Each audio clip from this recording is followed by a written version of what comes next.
marks of a steward. We are studying about stewardship this quarter, looking at the motives of the heart.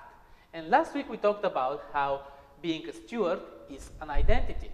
It's a purpose, it's a meaning, it's who you are. But it's also portraying the identity of the owner for whom we are managing.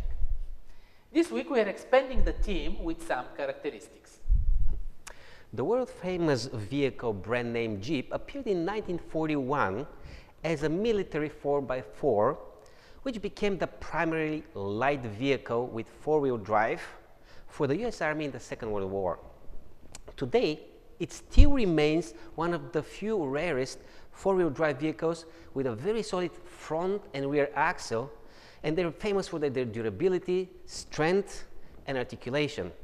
And on the top of that, on the Consumers Reports list, which is a survey with thousands of owners of vehicles like that, it is on the top list of the first few positions for a vehicle that retain their value with the time, which means that their owners will buy it again and again and again. If Jeep stands for off-roading, durability, rigidness, and money well spent, I ask myself, what does a steward of Christ stands for? What are the marks or what are the distinctive characteristics of a steward?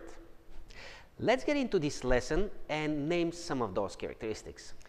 It's an interesting topic because we don't have these characteristics by default. They're being developed in a relationship with God. And last lesson touched on this as well. This week we are looking at faithfulness, loyalty, clear conscience, obedience, trustworthy. Some special marks. As stewards, we represent God's ways here on earth. And many times this gets in conflict with the ways people and the world functions. Staying on track with the biblical instruction and advice is what separates us from the people around us. And this solid and firm expression of our character is called faithfulness.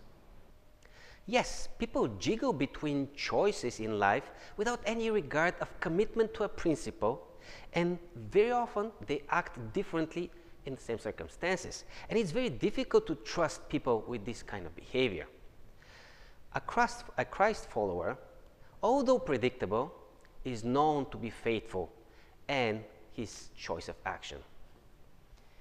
It takes a lot to be faithful. It involves integrity and so many other things, but mainly, again, it involves a relationship. The lesson says, faithful is what God is and what we are to become through Him working in us. If God is something on the side, things are never going to work out. But if we start sharing the same passion for saving people, for caring, the same values, when we go through bonding life experiences, faithfulness will be natural. Judas was one of Jesus' closest. However, he was one of the most, if not the most, unloyal of his followers chosen to be.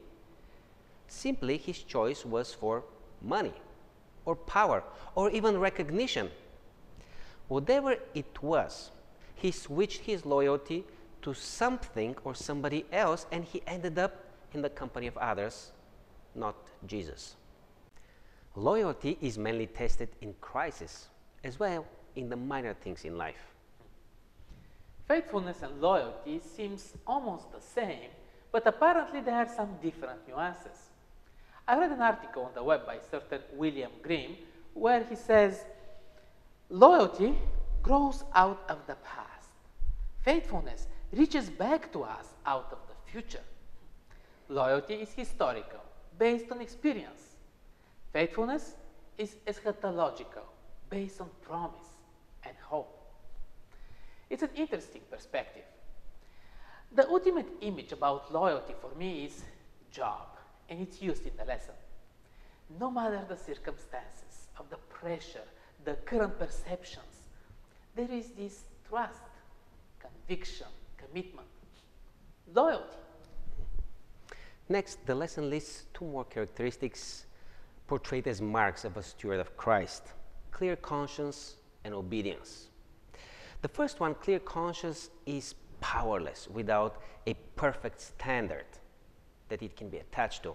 For us, this is God's law. As long as I, as a believer, obediently follow the law, the most likely outcome will be a clear conscience, since I have not jeopardized the standard. On the other hand, obedience comes by choice each time we have to act. So we are constantly challenged by our own standard of choice. And finally, the strength to obey comes out of our relationship that we have developed with God. I'm not sure how some people can create and have multiple families that don't even know about each other, live a double life. I can't imagine the burden on your conscience. I think that you have to turn it off. A clean conscience is healthy, it's freedom. If something bothers you inside, you have to find a way to deal with it, otherwise it's going to break you. It's very interesting, the relationship with the law. The same law that tells me you are guilty. Yes, I am. It starts by admitting it. But Jesus paid the price.